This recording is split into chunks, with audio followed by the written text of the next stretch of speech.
जरा लाव रे ती व्हिडिओ.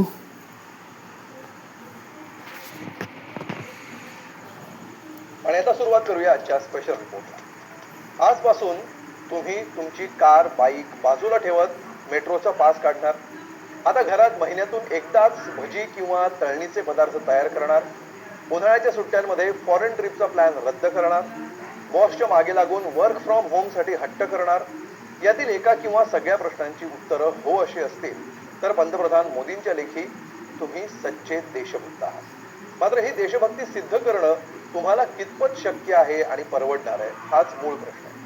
अमेरिका इराण युद्धाच्या पार्श्वभूमीवर पंतप्रधानांनी काटकसरीचं आवाहन केलंय आणि त्या आवाहनाला जनतेनं स्वीकारलंय की नाकारलंय बघूया या रिपोर्टमध्ये. गोल्ड यानी सोने की खरीद एक और पहलू है जिसमें विदेशी मुद्रा बहुत अधिक खर्च होती है. हमको ये तय करना पड़ेगा कि साल भर तक घर में कोई भी फंक्शन हो, कोई भी कार्यक्रम हो, हम सोने के गहने नहीं खरीदेंगे, सोना नहीं खरीदेंगे. खाने के तेल का भी है, इसके आयात के लिए भी बहुत बड़ी मात्रा में हमें विदेशी मुद्रा खर्च करनी पड़ती है. जैसे आजकल जो विदेशों में शादियों का, विदेशों में घूमने का, विदेशों में वैकेशन पर जाने का मिडिल क्लास में कल्चर बढ़ता जा रहा है. से कम एक साल के लिए हमें विदेशों में जाने की बातों को टालना चाहिए. Work from home, online conferencing, virtual meeting, इनको हमें फिर से प्राथमिकता देनी है. वर्षभर सोनं खरेदी करू नका. पेट्रोल डिझेलचा वापर टाळा. मेट्रोनं प्रवास करा. वर्क फ्रॉम होमला प्राधान्य द्या. खाद्यतेल देखील कमीत कमी वापरा. परदेश दौरे टाळा. पंतप्रधान नरेंद्र मोदींनी देशवासियांना केलेली ही आवाहनं आतापर्यंत तुमच्या कानावर नक्कीच पडली असतील. अमेरिका इराण युद्धामुळे डॉलरच्या तुलनेत रुपयाची घसरण सुरूच आहे. परकीय चलनाची तिजोरी झपाट्यानं रिकामी होऊ लागली आहे. दिवसेंदिवस परिस्थिती बिकट होत चालली आहे आणि यावर तोडगा म्हणून पंतप्रधान मोदींनी 140 कोटी जनतेला काटकसरीचं आवाहन केलंय. ही काटकसर एक प्रकारची देशभक्तीच आहे असं मोदी म्हणतात. मात्र जनतेनं देखील मोदी सरकारला तोडगा म्हणून काही सल्ले दिले. पहिले मंत्र्यांच्या गाड्या बंद करायला सांगा. स्वतः किती एकेच्या पाठी 10-10 गाड्या चालतात. लाज नाही वाटत का मंत्री लोकांना? काय गरज आहे? आम्ही म्हातारी माणसं तिकडे जायचं, मेट्रोमध्ये चढ खाली जायचं आणि स्वतः एसीच्या गाड्यावरून फिरणारे मंत्री लोक. सगळे हप्ते बंद करा. अरे कमी वापरा. तुम्ही कशाला तिघ जण उद्घाटनाला पाहिजे तिथं? तुम्ही घरी बसून किकदा उद्घाटन करा ना. याचे काय परिणाम होऊ शकतात? त्याचे परिणाम काय? फक्त आव्हान जनतेसाठी केलं त्यांनी, पण नेत्यांना हे नियम लागू पाहिजे ना.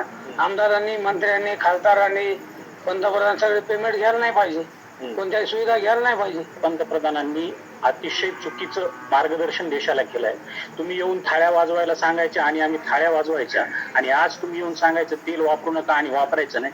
शेतकरी अंधभक्त नाही हे पंतप्रधानांनी लक्षात घेणं गरजेचं आहे. दुसरीकडे मोदींनी केलेल्या आवाहनाची अंमलबजावणी का आणि कशी महत्वाची आहे हे भाजप नेत्यांकडून पटवून दिलं जात आहे.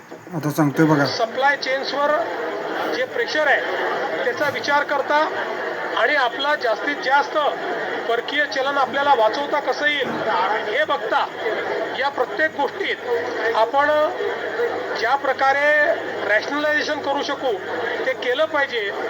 हे आव्हान अतिशय योग्य अशा प्रकारचं आव्हान आहे आणि त्याला सगळ्यांनी प्रतिसाद द्यावा अशी आमची विनंती. देशातला पैसा हा विदेशात जाऊ नये आणि जी काही युद्धजनक परिस्थितीमध्ये संपूर्ण जगभरात महागाई वाढलेली आहे, त्या महागाईचा फटका या देशाला होऊ नये म्हणून या ठिकाणी मला असं वाटतं हे आव्हान आहे. लोकसभेचे विरोधी पक्षनेते राहुल गांधींनी मोदींनी केलेल्या आवाहनाला अपयशाच्या पुराव्याची उपमा दिली आहे. आता फडणवीसांनी उत्तर द्यावं. मग पश्चिम बंगालमध्ये जायची काय गरज होती?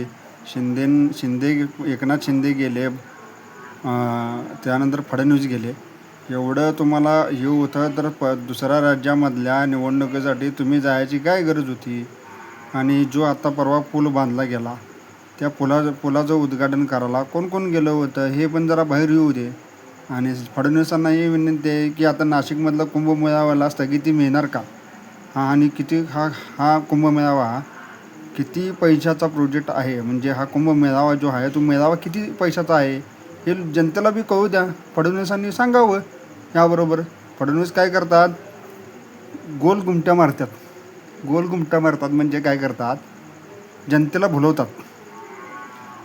जनतेला भुलवायचं म्हणजे फडणवीसांचं डाव्या हाताचा खेळ आहे आणि ते इतकी वर्ष करलत आहे. आता फडणवीस यांच्याकडेच जवळजवळ 5 खाते आहेत, त्याचं काय?